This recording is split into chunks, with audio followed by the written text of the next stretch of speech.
Bonjour à tous, on est en direct du Scality Day. On a le plaisir d'accueillir Alexandre Lebrun, qui est le patron de la recherche IA Intelligence Artificielle chez Facebook. Bonjour Alexandre. Bonjour. Vous nous expliquez un petit peu votre mission, votre périmètre chez Facebook? Oui, alors on fait de la recherche fondamentale chez Facebook sur l'intelligence artificielle. C'est vrai que Facebook a développé une entité de recherche sur l'intelligence artificielle en France, hein, je crois. Combien? 200 personnes Non, pas encore. 35 personnes pour le moment. Personnes. On a 100 personnes dans le monde, dont 35 en France. Donc c'est énorme. Un tiers est basé en France, ce qui prouve finalement l'intérêt de nos cerveaux français dans ce domaine. Exactement, on est très fort. Vous-même, vous avez lancé une start-up dans le domaine qui a été rachetée par Facebook. Oui, WIT. Racontez-nous l'histoire. Oui, donc j'avais créé WIT.ai, qui est une plateforme qui permet aux développeurs de fabriquer facilement des bots, en fait, des robots pour le chat. Il y a 3 ans. Voilà. Il y a 3 ans, et ça s'est fait racheter tout de suite. Ça s'est fait racheter il y a 3 ans. J'avais créé 2 ans auparavant.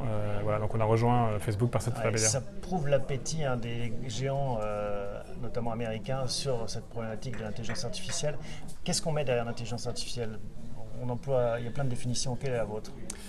Alors c'est un domaine de recherche ou d'application où on cherche à faire reproduire par une machine des comportements typiquement humains, comme percevoir un objet dans une image, comprendre un texte, reconnaître du son, traduire quelque chose, répondre à des questions. Voilà. Et sur Facebook, alors, les territoires de recherche en particulier sur lesquels vous êtes actuellement à Paris, c'est quoi? Il y en a plein. Alors, par exemple, les images, donc comprendre sur chaque image, sur chaque vidéo, quels sont les différents objets, les segmenter, donc savoir où ils se trouvent sur la photo. Voilà, on fait de la prédiction, où on va prendre une vidéo, tout d'un coup arrêter la vidéo, mettre sur pause et demander au modèle, prédis-moi la suite. Alors, ça sert à quoi, ça? Pour l'instant, ça sert juste à affiner le modèle théorique, puisqu'on va prédire quelques frames, quelques images seulement, donc quelques millisecondes finalement. Mais si on arrive à bien faire ça, ça ouvre la porte à d'autres applications derrière. Donc c'est la recherche fondamentale. Ouais, on filmera les premières images de Mission Impossible et puis après c'est le robot qui fera la suite. On a de la marge, avant d'arriver à ça. Mais c'est de la recherche fondamentale qui sera utile par la suite. Ça va vite dans le domaine? Ça va très très vite, puisqu'on peut dire que le domaine a redémarré il y a 4-5 ans et qu'on fait des progrès à très grande vitesse aujourd'hui. Je veux aussi dire que c'est un domaine qui est très très ouvert, donc toute la recherche qu'on fait chez Facebook est publiée, donc publiquement. L'OpenAI.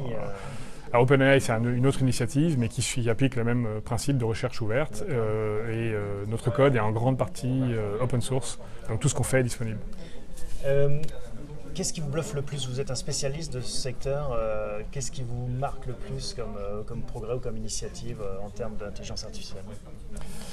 Ce qui marque le plus en ce moment, c'est par exemple, on arrive à utiliser nos réseaux pour générer des choses, donc par exemple générer des images ou des vidéos, ce qui était encore inconcevable il y a 2 ans. Vous fabriquez à partir de rien, on fabrique une vidéo. Voilà, on fait rêver, certains appellent ça du daydreaming, on fait rêver notre réseau et il va générer des images en suivant certaines consignes qu'on donne. Donc par exemple, si on lui dit je voudrais des images dans un style Van Gogh, et il va nous générer des images.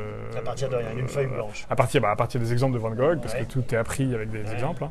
Voilà, donc ça c'est. Ou alors on peut au niveau du texte, par exemple, faire écrire des poésies en style Shakespeare à notre réseau. Donc vous allez écrire quelque chose en langage normal.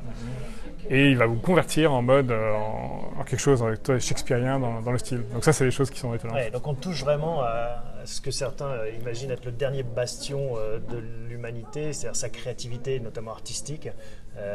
On voit qu'à partir de cette intelligence artificielle, finalement, les machines pourront aussi explorer ces territoires. Alors c'est un débat. Est-ce que réécrire un texte en mode Shakespeare, c'est la créativité ou de l'imitation bête? C'est un immense débat au sein même de notre communauté. En tout cas, on est encore extrêmement loin d'une vraie créativité, de la prise d'initiative, de la planification, ne parlons même pas de la conscience. On en est tellement loin que c'est... Parce qu'il y a un article qui est paru ce matin qui prédit que l'intelligence artificielle dépassera celle de l'humain à l'horizon de 45 ans. Alors, il y a différentes écoles, selon qu'on se situe, je crois, en Asie, aux États-Unis, en Europe. Il y a une vision un peu différente.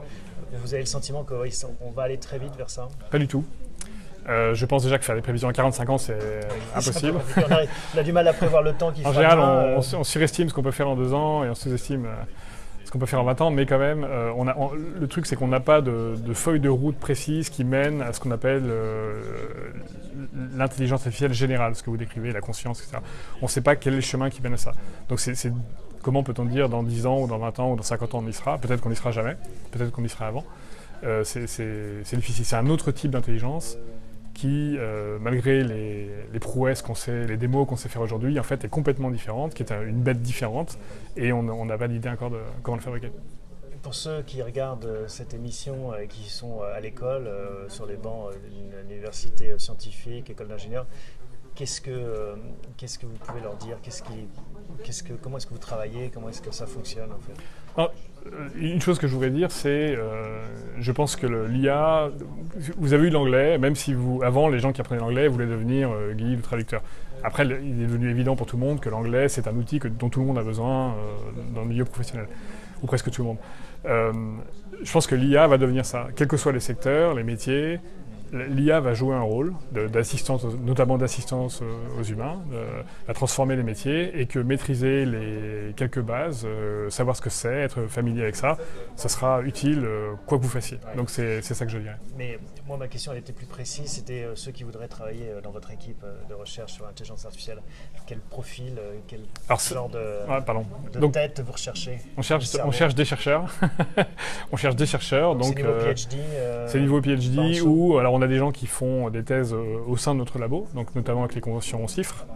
Voilà, donc on vise à l'embauche des PhD, mais on peut les accompagner. Et comment est-ce que vous structurez ces recherches? Comment vous les organisez? Qu'est-ce qui préside finalement à un territoire ou à un autre? C'est très déstructuré en fait, c'est presque chaotique, dans le sens où une fois qu'on embauche un chercheur ou une chercheuse, elle peut faire ce qu'elle veut. Vraiment, c'est pas juste un discours marketing, donc c'est très bottom-up, on ne donne pas de direction générale, on pense que le domaine est tellement vaste que ce serait pas utile. Une dernière question Alexandre, vous êtes chez Facebook, un Américain à Paris, est-ce que vous voyez des Européens aussi qui sont en pointe dans ce domaine de l'intelligence artificielle et pas que dans les labos à l'échelle d'une industrie d'une entreprise comme Facebook? Bien sûr, l'exemple naturel qui me vient en tête c'est Criteo. Qui utilise des techniques très avancées d'IA à Paris. Voilà. Donc on a aussi des pépites. Exactement. Merci beaucoup Alexandre de nous avoir expliqué ce que vous faites. Et puis on espère vous retrouver peut-être dans quelques mois. Vous viendrez nous parler de ces progrès de l'intelligence artificielle. Bonne journée. Merci beaucoup. Au revoir.